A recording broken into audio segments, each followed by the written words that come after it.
നമ്മൾ ഒരു ഫിസിക്കില്ലേ ബെറ്റർ ആക്കാൻ, ഒരു മോഡറേറ്റ് ആയിട്ടുള്ള ഒരു ഫിസിക്കിലേക്ക് എത്തിക്കാൻ, അധികം ബോഡി ഫാറ്റൊന്നും ഇല്ലാത്തൊരു ബോഡിയെ മാറ്റിയതിന് ഹെൽപ്പ് ചെയ്യാൻ പറ്റുന്ന കാര്യമാണ് വിശക്കുമ്പോൾ മാത്രം ഫുഡ് എടുക്കുക എന്നുള്ളത്. നിങ്ങളിപ്പം അത്യാവശ്യം ഓവർ വെയ്റ്റഡ് ഒക്കെ ഉള്ള ആളാണെങ്കിൽ അനാവശ്യമായിട്ട് വിശക്കാതെ കഴിക്കുന്ന ഭക്ഷണങ്ങളില്ലേ അത് കുറയ്ക്കാൻ ശ്രമിക്കുക. പിന്നെ ഒരു ആക്ടിവിറ്റി ചെയ്യാം. ആക്ടിവിറ്റി ചെയ്യുമ്പോൾ കുറേ കാലോറി ബേണാവും.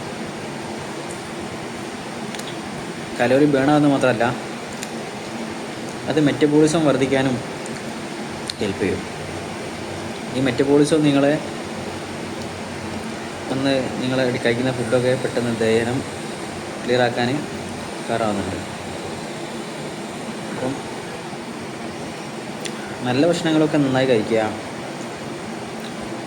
പാക്ക്ഡ് ആയിട്ടുള്ള ഭക്ഷണങ്ങൾ ഉണ്ടാവില്ലേ, അങ്ങനത്തെ ഭക്ഷണങ്ങൾ കുറയ്ക്കുക. ട്രാൻസ് ഫാറ്റുള്ള ഭക്ഷണങ്ങൾ, അൺഹെൽത്തി ആയിട്ടുള്ള ഹോട്ടൽ ഭക്ഷണങ്ങളൊക്കെ ഒരുപാട് അൺഹെൽത്തി കേസിൽ വിടാൻ പറ്റുന്നതാണ്. ഒരുപാട് ദിവസം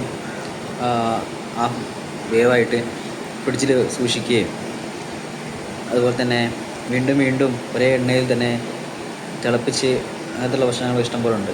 ഫ്രൈസ് പോലുള്ള സാധനങ്ങൾ, ഫ്രഞ്ച് ഫ്രൈസ്, ബർഗർ, അങ്ങനത്തെ കാര്യങ്ങളൊക്കെ കൂടുതലായിട്ടും അങ്ങനെ വരാൻ കാരണം വെച്ചാൽ ഈ ആഴ്ചകളോളം ഒരേ എണ്ണയിൽ തന്നെ ആയിരിക്കും അത് വർക്ക് ചെയ്യാം. അത് മാത്രമല്ല, അത് ഒരു ദിവസം രാവിലെ മുതൽ രാത്രി വരെ തിളക്കിയായിരിക്കും. അത് ഓഫ് ചെയ്ത് പിറ്റേ ദിവസം ഊറ്റിയെടുത്തിട്ട് വീണ്ടും അത് വർക്ക് ചെയ്യും. അപ്പോൾ അത്തരത്തിലുള്ള ഭക്ഷണങ്ങൾ കഴിക്കുന്നത് നമ്മളെ ബോഡിക്ക് അത്രത്തോളം നല്ലതല്ല. നിങ്ങൾ കഴിക്കുക, ഒരാഗ്രഹമുണ്ട് ഒരാഴ്ചയിലോ 2 ആഴ്ച കൂടുമ്പോഴൊക്കെ ഒന്ന് കഴിക്കുന്ന വലിയ ബുദ്ധിമുട്ടില്ല. പുറത്ത് നല്ല മഴയാണ്,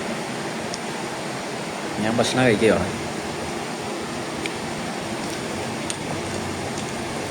അപ്പോൾ നമ്മൾ ആ രീതിയിലുള്ള കാര്യങ്ങളൊക്കെ നമ്മൾ എടുക്കുമ്പോൾ